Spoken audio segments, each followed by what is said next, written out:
Fala, meus amigos, minhas amigas ligadas aqui no Dois Toques, a casa do futebol, e a gente vai falar sobre uma guerra que já foi declarada no futebol brasileiro.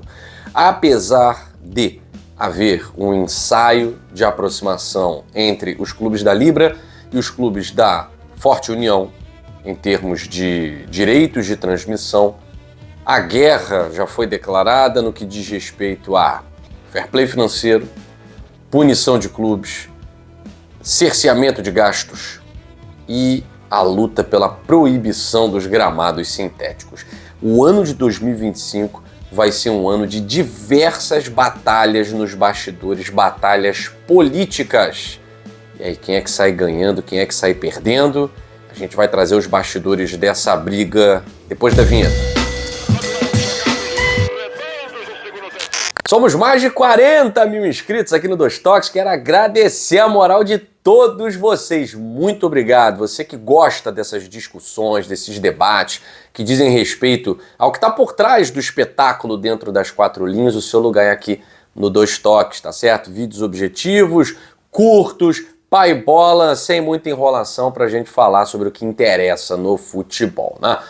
E o primeiro ponto aí é essa guerra política que já foi declarada e, de certa forma, as diretorias vêm utilizando a voz de alguns personagens como treinadores, jogadores, às vezes até jornalistas que são assessoria de imprensa de clubes, né, para fortalecer um discurso contra determinada situação. A gente viu há 4 semanas aí, desembocando a discussão contra o gramado sintético.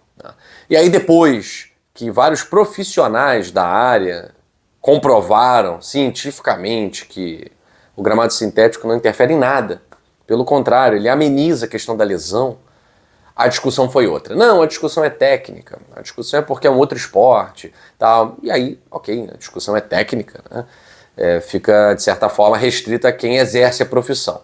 E a gente pode só discordar ou concordar, né?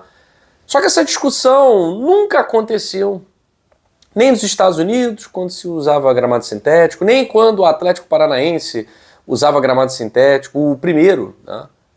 O Palmeiras começou a usar o seu gramado sintético, essa discussão começou no ano passado, mais precisamente no finalzinho de 2023. E claro que essa discussão da grama sintética, ela é também uma discussão muito ligada à questão do fair play financeiro, muito ligada à questão da responsabilidade fiscal dos clubes, da responsabilidade esportiva. Os clubes, depois que se dividiram em futebol forte e Libra, existe um racha muito claro entre esses dois blocos. E dentro da Libra e dentro da Liga Forte União, a gente chama futebol forte porque era o nome antigo, né? Agora é Liga Forte União, LFU.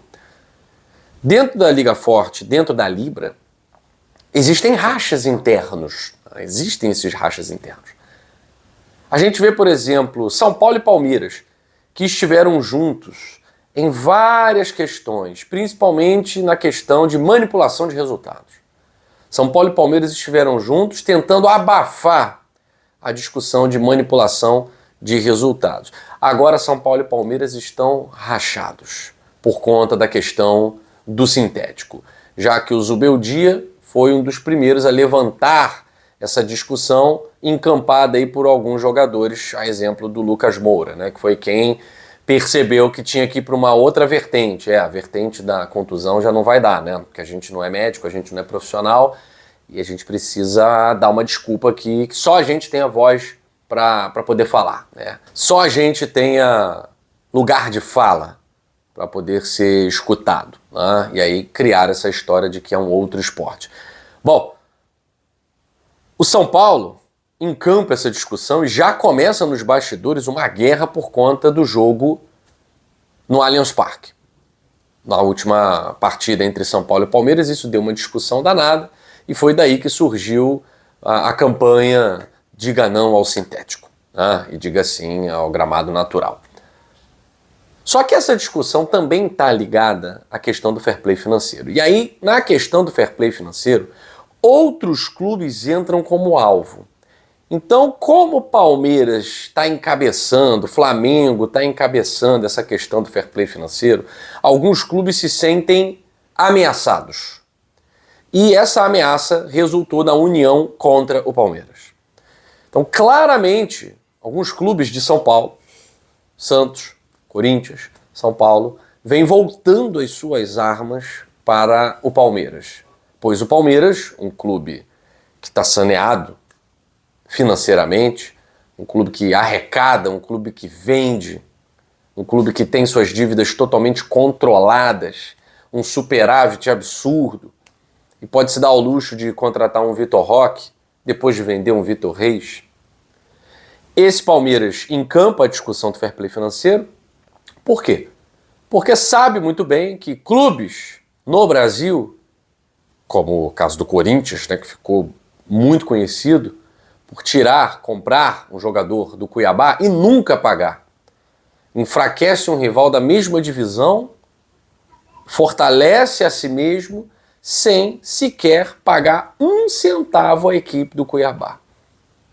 O Santos, outros clubes no Brasil, espalhados por aí, que devem, o presidente do Cuiabá soltou o verbo, falou de vários clubes, falou do Santos, falou do Corinthians, clubes que tiram jogadores dos outros clubes usando a força da sua camisa, usando a força do marketing, e não pagam, e não são punidos.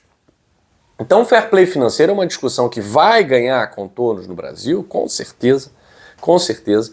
Acho uma discussão necessária. Se tiver o fair play financeiro terá que ser seguido, e isso não é um problema para quem tem dinheiro. O fair play financeiro é um problema para quem não tem dinheiro e age como se tivesse. Então a guerra do fair play financeiro não é contra, por exemplo, o Botafogo do John Textor. Essa discussão foi choro do Rodolfo Landim, ex-presidente do Flamengo, que se viu numa sinuca de bico e precisou arrumar alguma desculpa para atacar o rival que ganhava tudo, né? Mas o fair play financeiro não atinge quem tem dinheiro. Porque quem tem dinheiro, quem arrecada, e a gente vai olhar a arrecadação do Botafogo no ano passado, beirou 700 milhões, um clube que arrecadava 120 milhões há 4 anos. Então o Botafogo simplesmente quintuplicou, sextuplicou a sua arrecadação. Isso não é problema para o Botafogo, isso não é problema para o Flamengo, isso não é problema para o Palmeiras. Isso é problema para clubes que não têm dinheiro, cuja dívida é maior do que a arrecadação e agem como se tudo estivesse normal. O Corinthians é um grande exemplo disso. E aí vem a discussão, perda de pontos, rebaixamento, vai tudo ser discutido e isso vai dar pano para manga. Da mesma forma que vai dar pano para manga a discussão da proibição do sintético. Porque como vai se proibir o gramado sintético se a própria FIFA autoriza o gramado sintético? Se final de Champions já foi disputada em campo sintético, lá na Suíça. É difícil. Então é uma discussão meramente política, pouco técnica, diferente da discussão do fair play financeiro, que realmente é necessária no futebol brasileiro. A questão vai ser a punição.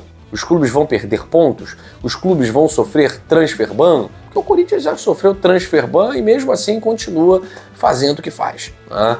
Então, não sei se o transfer ban é a melhor solução. Um rebaixamento direto ao final da temporada, de repente o futebol brasileiro pode copiar o futebol francês.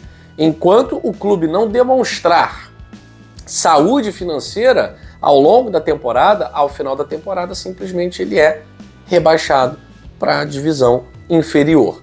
Eu acho que é uma forma de controlar os gastos dos clubes, principalmente as associações com suas administrações amadoras. Eu fico por aqui. Mais tarde a gente volta com mais um bloco do Dois Toques, a Casa do Futebol.